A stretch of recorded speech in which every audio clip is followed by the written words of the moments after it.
So recently we had Jeffrey Sachs, Columbia professor, economist, great guy, appear on Tucker Carlson where he talked about the collapse of Syria, the Russia Ukraine conflict, and the potential conflict with Iran if the neocons in Washington, D.C. get their way.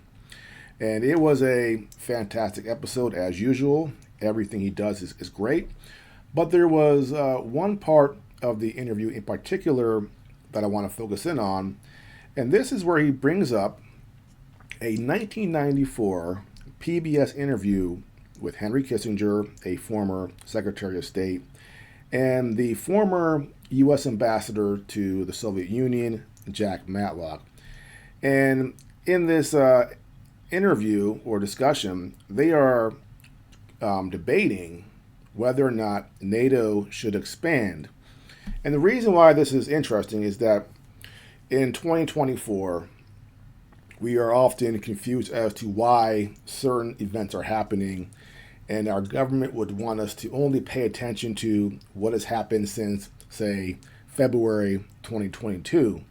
What they don't want is for people to go back 30 years and see a bigger picture and have a broader understanding of why certain actors like Russia are behaving the way they are behaving. If we have more information, we might better understand their actions and at the same time understand how we, the United States, contributed to their actions and have some culpability in this current conflict in Ukraine. So, with that being said, here's what Jeffrey Sachs said on Tucker Carlson. By the way, there's an astoundingly, oh my God, an astoundingly insightful episode that was reposted of PBS NewsHour with Robert McNeil interviewing Henry Kissinger and Jack Matlock in 1994. So this is the 30th anniversary of this show. And the show was on NATO enlargement. And Matlock, who was the U.S. ambassador to the Soviet Union and a wonderful diplomat and a very, very smart, fine man, was saying in 1994, don't provoke. We have peace now. Don't expand NATO. We've said we won't, we shouldn't. And if Russia ever becomes belligerent again, of course we would reconsider and take action. But right now, there's no belligerency. There's no reason to provoke. Kissinger is incoherent, actually, which is unusual.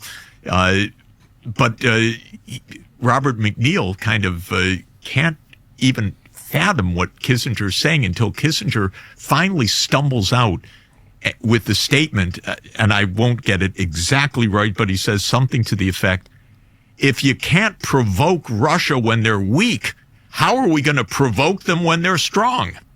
And it's just such a weird idea that there's no moment when you could actually try to make peace, because if they're weak, definitely don't make peace, because if you try not to provoke them then, well, then you won't be credible when they're strong.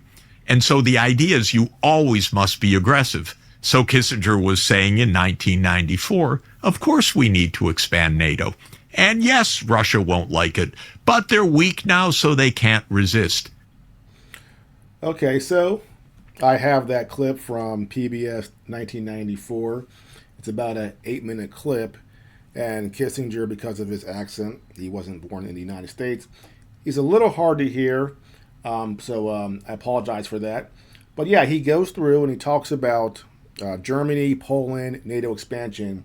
And I'm going to stop every once in a while and really focus in on certain things that he says. Because again, looking back in 1994 and seeing how they viewed our foreign policy in NATO and comparing it to what happened later and now is extremely interesting.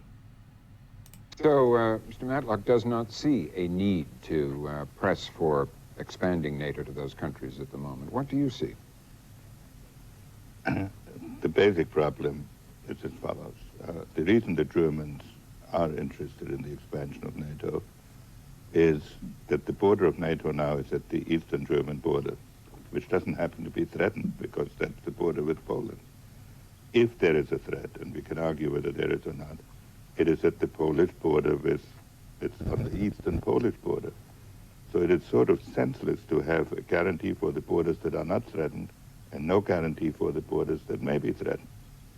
Secondly, I think it is important to define what Europe is supposed to be. If we have two categories of borders in Central Europe, we are creating de facto a no man's land between Russia and Germany, which both of them will then try to fill, encouraging nationalism in both Russia and Germany, and the sort of separate deal for the partition or spheres of influence, or exactly the sort of diplomacy that contributed so much to European tensions and wars before World War II.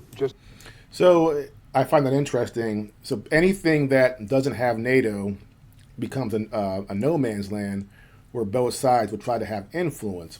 So for that reason, we need to keep on expanding NATO eastward to Poland, other places, so that there isn't this battle there, which goes to show you that both sides, United States, Russia, are going to try to influence a country. However, you notice that when the United States tries to influence a country, that's a good thing, that's great, no problem, even if we overthrow a government, even if we're antagonistic, putting in bases, that's fantastic, we're the good guys. But if Russia dares to have influence in countries nearby, well, that's imperialism, that's Russian aggression, that's our double standard. Before we get into too many issues here, let's go back to the question of which borders are threatened and which borders are not threatened. I mean, my understanding is that no borders are threatened at the moment. Even the existing borders of NATO are not threatened at the moment. Is that No, the existing borders of NATO can't be threatened because they are now adjoining friendly countries. So there's nobody there with any capacity to threaten the borders, at least not from the east. So the problem is whether the new states of Eastern Europe, the former Soviet satellites, should be included in NATO. And if we are reluctant to antagonize the Russians today when they're weak, it is an illusion to think that somewhere 3-4 years down the road we can suddenly move in that direction when they're stronger. So that's the comment that Jeffrey Sachs is talking about. If we're reluctant to antagonize them when they're weak, what are we going to do in 3 or 4 years when they're stronger? And he also talks about extending NATO to the former satellite states of the Soviet Union, which we eventually did, and we're trying to do, or we talked about doing in Ukraine. So it wasn't just Poland that we wanted to extend NATO to, it was further east. And he's saying, well, if they're weak and we're scared now, what are we going to do when they're stronger? So we might as well just keep pushing because, well, who cares what they think? Nor am I saying that we should treat the Russians as enemies. What I'm saying We are, is actually. we should have the friendliest political relations with Russia. And the President's visit to the European Security Conference is a good symbol of this. I look at NATO as a safety net, as an insurance policy. And you don't want to wait to take out an insurance policy when the house is already on fire.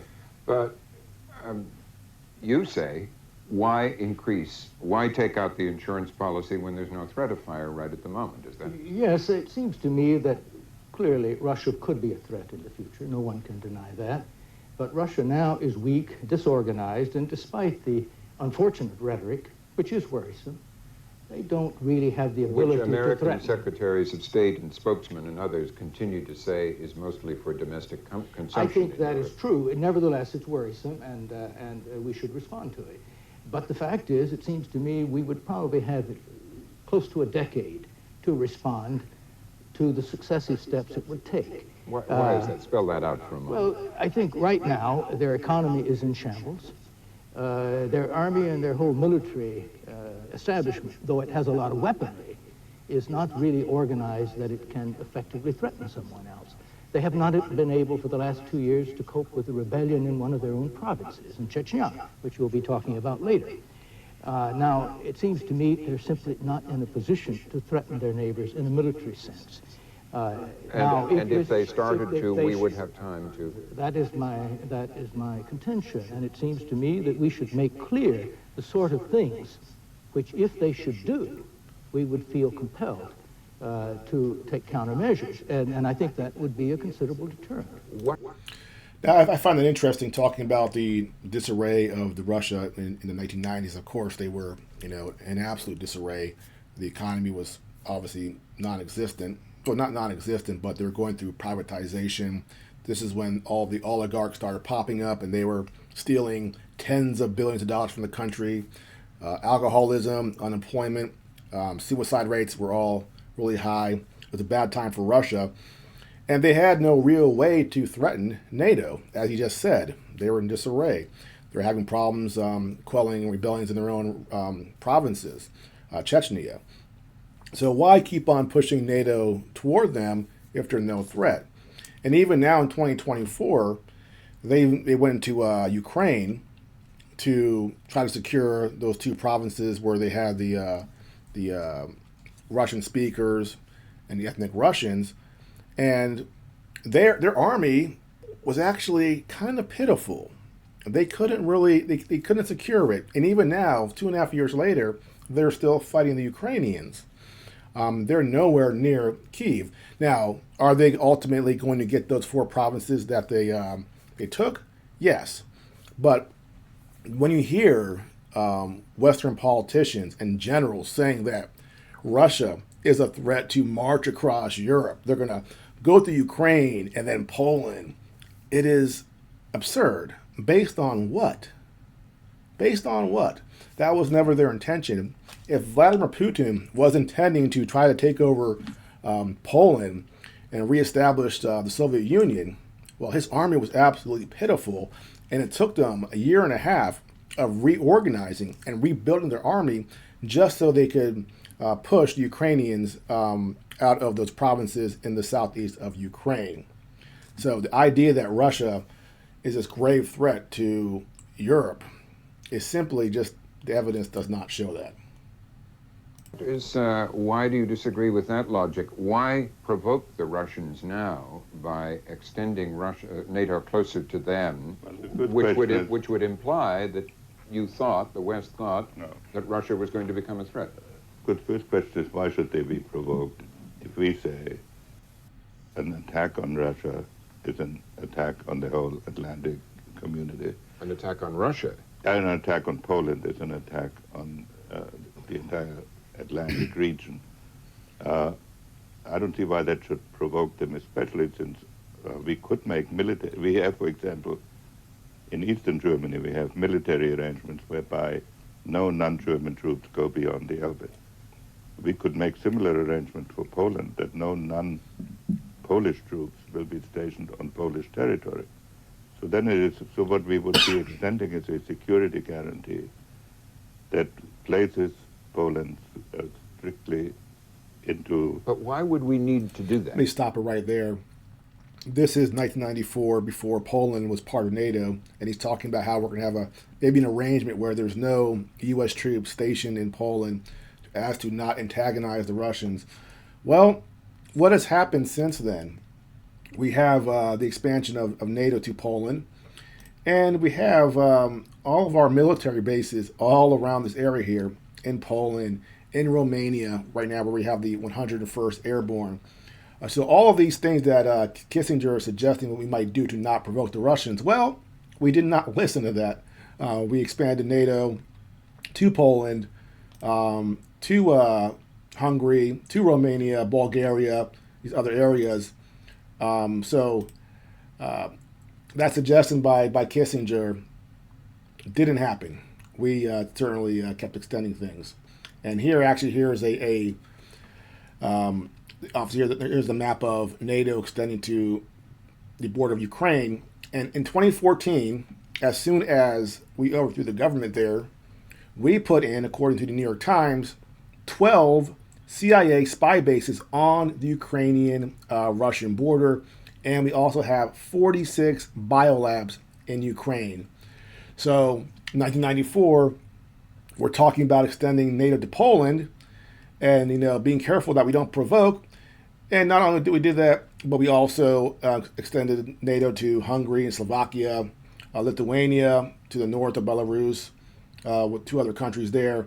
And we put CIA spy bases on the Ukrainian-Russian border.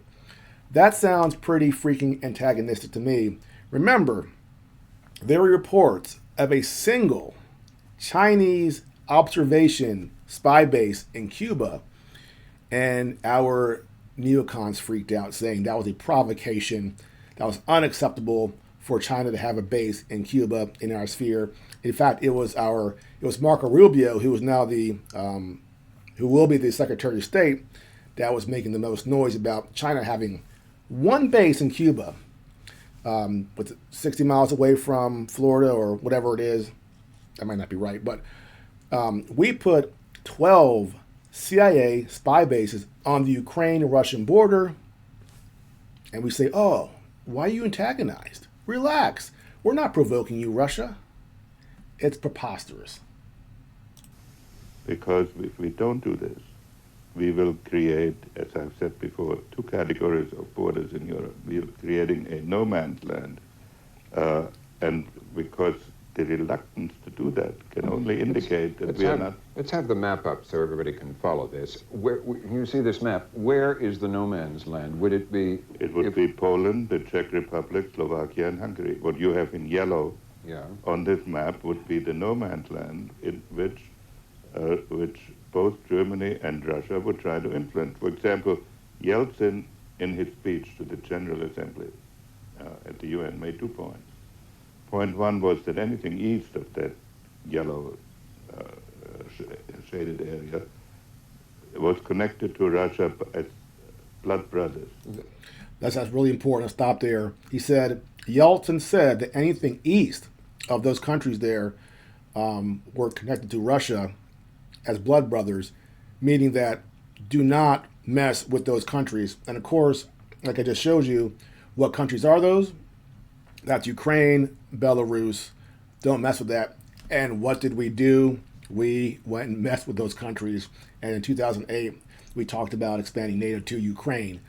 So again, we keep pushing, like Jeffrey Sachs says. We keep on pushing, and we pretend that Russia is crazy to think that they are being provoked, when of course they are.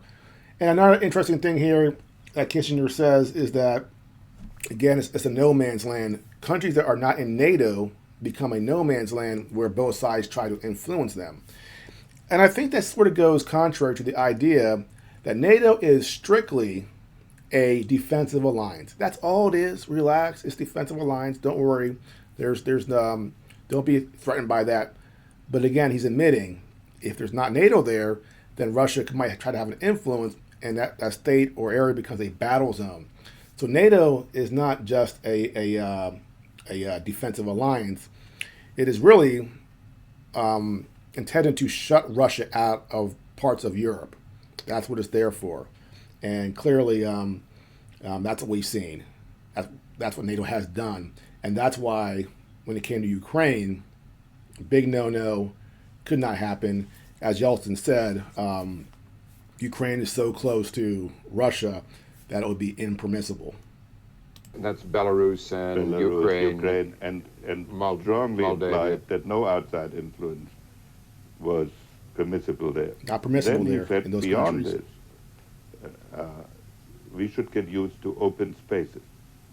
Open spaces means a kind of neutralism, and neutralism means that Russia has a veto over the disposition, over the political disposition of that area. And the result, I would fear, would be that these countries would be torn into to make some kind of arrangements. I don't think the Russian situation will ever become a clear-cut military threat. After all, in the middle of the Cold War, people were arguing whether the Russians were threatening. Interesting. So even during the Cold War, people were arguing whether or not the Soviet Union was actually a threat. And if they weren't a threat back then, they weren't really a threat now in 1994, and they're not here in 2024. again, it's the United States and NATO that keeps pushing, looking for some response from Russia, which they finally got when we invaded that no man's land of Ukraine, which Russia said, please do not mess around here. This is where we're going to draw the line. We messed around there. We helped overthrow their government. We have the CIA bases, the biolabs, and Russia said, okay, we're going to intervene on behalf of those areas in the south that are in the civil war for 8 years with the Ukrainian government that the United States is backing up.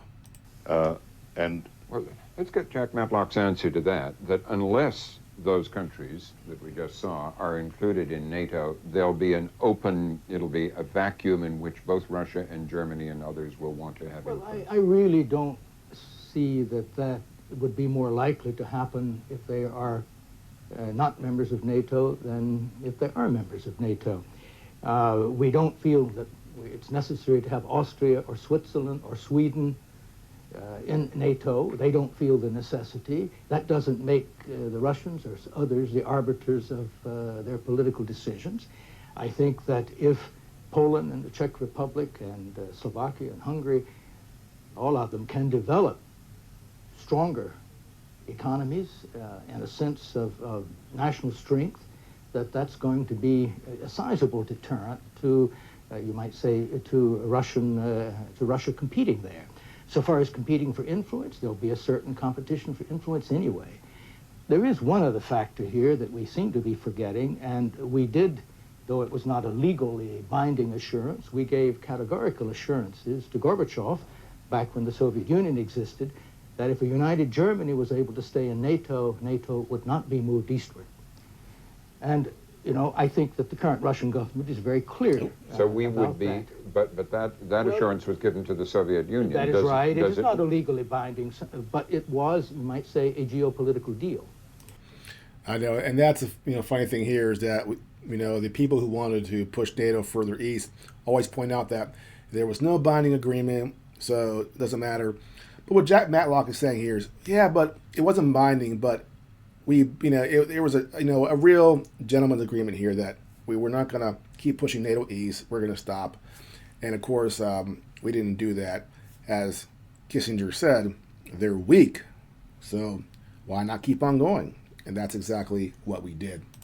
And if we simply ignore it, then certainly if I were a Russian, it would be hard for me to interpret this, even though it may not be intended that way, and it is not, as anything less than an attempt to shut Russia off from Eastern Europe. And that was a line that Yeltsin used today, that it would isolate Russia and sow the seeds of discord. Well, isn't that exactly what happened? We are trying to shut Russia off from Eastern Europe. When we went into Ukraine, we always had the pipeline that we were very critical of, and after the war started, we blew it up.